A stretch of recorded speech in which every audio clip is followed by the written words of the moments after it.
Qu'avons-nous fait de la conférence nationale au plan politique, social, économique et pastoral? Cette interrogation a fait objet de plusieurs communications au colloque international organisé par la conférence épiscopale du Bénin à l'occasion du 30e anniversaire de la conférence des forces vives de la nation. Les personnalités politiques, religieuses, scientifiques invitées à cette rencontre ont réfléchi sur l'héritage laissé par la conférence de février 90 à travers le thème Conférence nationale des forces vives 30 ans après. C'est le Monseigneur Victor Agbanou, évêque de Lokossa, président de la conférence épiscopale du Bénin, qui a ouvert les travaux.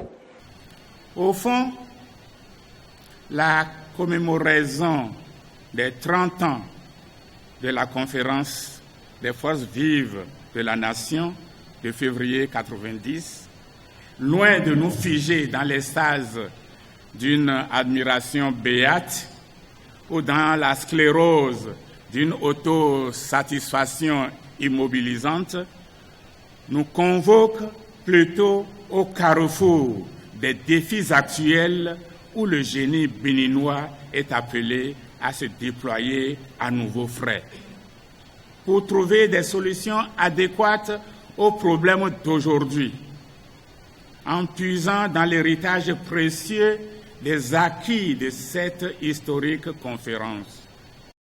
Le colloque international sur les 30 ans de la conférence nationale des forces vives est également l'occasion de rappeler le rôle prépondérant joué par l'Église catholique dans cet événement dont les résolutions et recommandations ont été traduites dans la Constitution du 11 décembre 1990 et inspiré plusieurs pays africains. 4 objectifs nous préoccupent.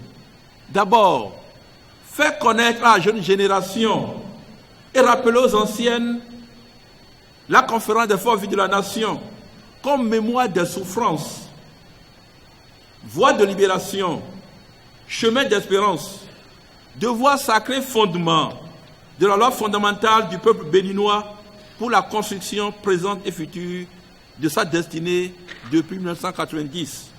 Le devoir de mémoire, c'est le thème de la première communication animée par le professeur Théodore Olo, l'ancien président de la Cour constitutionnelle à partir de l'histoire politique du Bénin, marquée par une forte instabilité au sommet de l'État, avec des coups d'État répétitifs après les indépendances, a expliqué le contexte sociopolitique ayant conduit à l'organisation de la Conférence nationale des forces vives. Il a fini par rappeler et insister sur le respect des acquis de cette conférence. L'héritage, c'est l'exigence de l'état de droit et de la démocratie. État de droit qui suppose liberté du peuple, je n'aurai pas le temps de développer puisque j'ai un peu beaucoup de 2 minutes, et démocratie, pouvoir du peuple. Cela va se traduire d'abord par la garantie des libertés fondamentales et la diffusion du pouvoir politique.